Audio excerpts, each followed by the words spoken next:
আসসালামু আলাইকুম বন্ধুরা, welcome to college computer academy. কিছুদিন আগে আমি একটি ভিডিও আপলোড করেছিলাম যেটাতে জেএসসি, এসএসসি এবং এইচএসসি সার্টিফিকেটে আপনার এবং আপনার পিতামাতার নাম যদি ভুল থাকে কিভাবে সংশোধন করবেন এটাই এই সম্পর্কে একটা ভিডিও আপলোড করেছিলাম, যেখানে আপনারা অনেকেই কমেন্ট করেছেন যে পঞ্চম শ্রেণী যে সার্টিফিকেট আছে ওইটা কিভাবে সংশোধন করবেন এই বিষয়ে জানতে চেয়েছেন। তো আজকের এই ভিডিওতে আমরা দেখব কিভাবে আপনি পঞ্চম শ্রেণীর সার্টিফিকেট সংশোধন করবেন। তো বরাবরের মতো আমি সাইফুল ইসলাম আছি আপনাদের সাথে। চলুন আমরা মূল ভিডিওতে চলে যাই।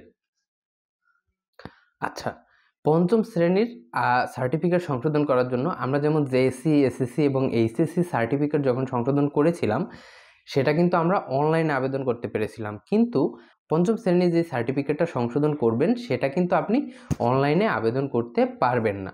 এইটা করার জন্য আপনাকে কি করতে হবে, আপনার যেই পঞ্চম শ্রেণীর যেই সার্টিফিকেটটা আছে ওই সার্টিফিকেটের মূল কপিটা নিয়ে আপনাকে চলে যেতে হবে আপনি যেই স্কুল থেকে পাশ করেছেন ওই স্কুল যেই উপজেলার অধীনে অবস্থিত আপনাকে চলে যেতে হবে ওই উপজেলা প্রাথমিক শিক্ষা অফিসে, এবং ওই উপজেলা প্রাথমিক শিক্ষা অফিসে গিয়ে আপনাকে একটি দরখাস্ত জমা দিতে হবে। ওইটা যেমন আপনি এসএসসি, জিএসসির সার্টিফিকেট যখন সংশোধনে আবেদন করেছিলেন এরপর ওইটা আপনার ফ্রেশ কপির জন্য আবেদন করা লাগছে, কিন্তু এই 5-এর যে সার্টিফিকেট আপনি সংশোধন করবেন সেটার ক্ষেত্রে একদমই ব্যতিক্রম।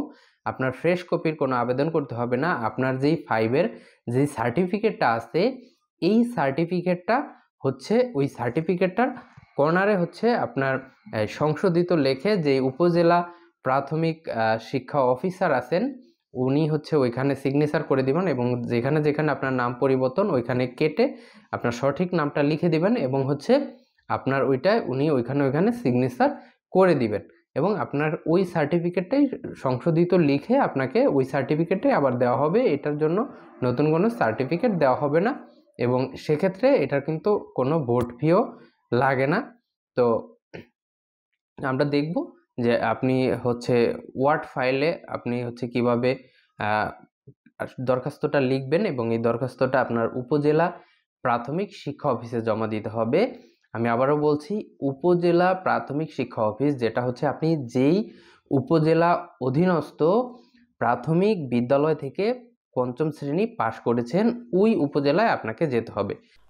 আপনাকে এরকম একটি দরখাস্ত নিয়ে যেতে হবে, সেটা আপনি এই ভিডিও ডেসক্রিপশনে এই ওয়ার্ড ফাইলটার লিঙ্ক পাবেন, আমি দিয়ে দেবো এখানে আপনাকে কি করতে হবে, প্রথমে আপনাকে এখানে তারিখটা দিতে হবে। আপনি যেমন আজকে 14 তারিখ, 14 তারিখটা এখানে দিতে হবে,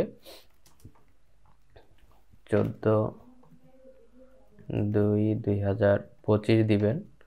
এরপরে আপনার এখানে আপনার যেই উপজেলার অধীনে আপনি আছেন সেই উপজেলার নামটা এখানে দিতে হবে। ধরুন আমি এখানে শরীয়তপুর সদর উপজেলা দিয়েছি, আপনি যে উপজেলার অধীনস্থ হন এখানে আপনার সেই উপজেলার নামটা দিবেন।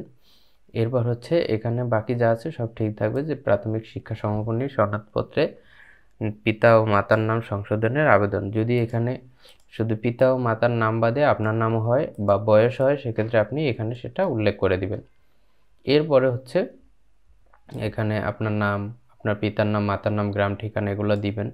এরপরে আপনি এখান থেকে দিবেন যে আপনি কোন সরকারি প্রাথমিক বিদ্যালয় থেকে কত সনে প্রাথমিক সমাপনী শিক্ষা অংশগ্রহণ করে কত পয়েন্ট পেয়েছেন। সেক্ষেত্রে আমরা যদি একটু দেখি, আপনি এখানে কোন বিদ্যালয় থেকে পরীক্ষা দিয়েছেন এবং কত সালে দিয়েছেন, এবং আপনি জিপিএ কত পেয়েছেন এগুলো উল্লেখ করতে হবে। এরপর আপনার রোলটা, এটা খুবই ইম্পর্টেন্ট, আপনাকে কিন্তু আপনার রোলটা দিয়ে দিতে হবে, পঞ্চম শ্রেণীর যে রোলটা আছে ওই রোলটা দিয়ে দিতে হবে।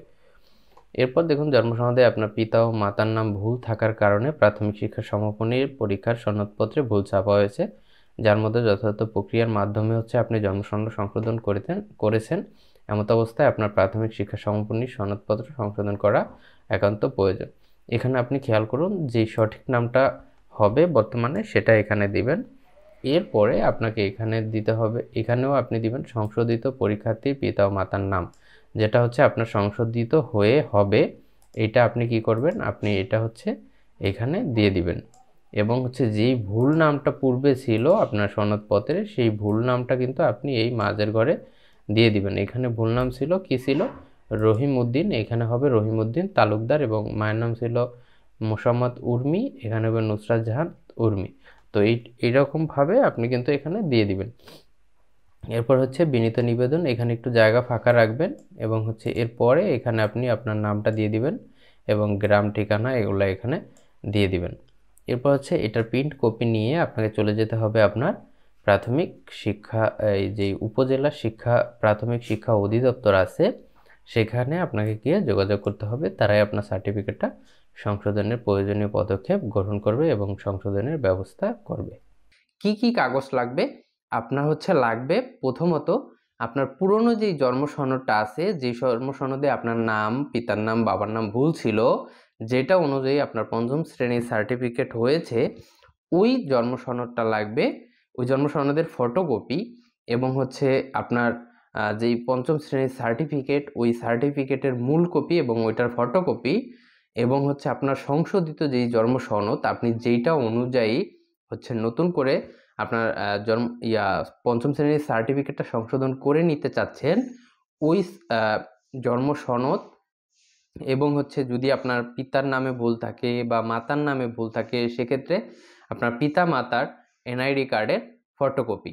তো এইগুলো নিয়ে এবং আবেদনটা নিয়ে আমি আবেদনটা কিভাবে তৈরি করতে হবে সেটা আমি দিয়ে দেব এই ভিডিওর ডেসক্রিপশনে, হচ্ছে এই আবেদনটার কপিটা থাকবে, ওয়ার্ড ফাইলটা থাকবে, আপনারা চাইলে ওটাকে এডিট করে নিজের মতো করে নিজের নাম বসিয়ে করে নিতে পারবেন। এবং যদি আপনি এই ভিডিওটা ফেসবুক থেকে দেখে থাকেন তাহলে অবশ্যই আমার ইউটিউব চ্যানেলে গিয়ে ডেসক্রিপশন থেকে আপনি ওই ওয়ার্ড ফাইলটা ডাউনলোড করে নিজের দরখাস্তটা তৈরি করে নেবেন। এরপর হচ্ছে আপনি এই সকল ডকুমেন্টের 1 কপি 2 কপি ফটোকপি করে নিয়ে হচ্ছে আপনার উপজেলা যে প্রাথমিক শিক্ষা অফিস আছে সেখানে গিয়ে যোগাযোগ করবেন। এটা করতে হয়তোবা 2 থেকে 4 কর্মদিবস বা 7 কর্মদিবস এরকম লাগতে পারে। তো এভাবে আপনি কিন্তু খুব সহজেই আপনার পঞ্চম শ্রেণীর সার্টিফিকেটটা সংশোধন করতে পারেন এবং এই পঞ্চম শ্রেণীর সার্টিফিকেটটা হচ্ছে আপনার প্রয়োজন হবে যখন আপনি জেএসসিটা আবেদন করতে যাবেন। যাদের ক্ষেত্রে জেএসসি বা জেডিসি মাদ্রাসার ক্ষেত্রে এইগুলা লাগে না, শুধু হচ্ছে ঢাকা বোর্ডের ক্ষেত্রে হচ্ছে পঞ্চম শ্রেণীর সার্টিফিকেটটা লাগে। এর পরবর্তী ভিডিওতে আমরা দেখব কিভাবে হচ্ছে আপনি মাদ্রাসা এবং কারিগরি শিক্ষা বোর্ডের সার্টিফিকেট সংশোধন করতে পারেন। তো যারা এই সম্পর্কিত ভিডিও চান তারা অবশ্যই কমেন্ট বক্সে জানাবেন এবং এই ভিডিওটা আপনার বন্ধুদের মাঝে শেয়ার করে দিবেন যাতে হচ্ছে তারা এই ভিডিও দেখে উপকৃত হতে পারে। তো আজ এই পর্যন্তই, দেখা হচ্ছে পরবর্তী ভিডিওতে। ততক্ষণ ভালো থাকুন, সুস্থ থাকুন। আসসালামু আলাইকুম।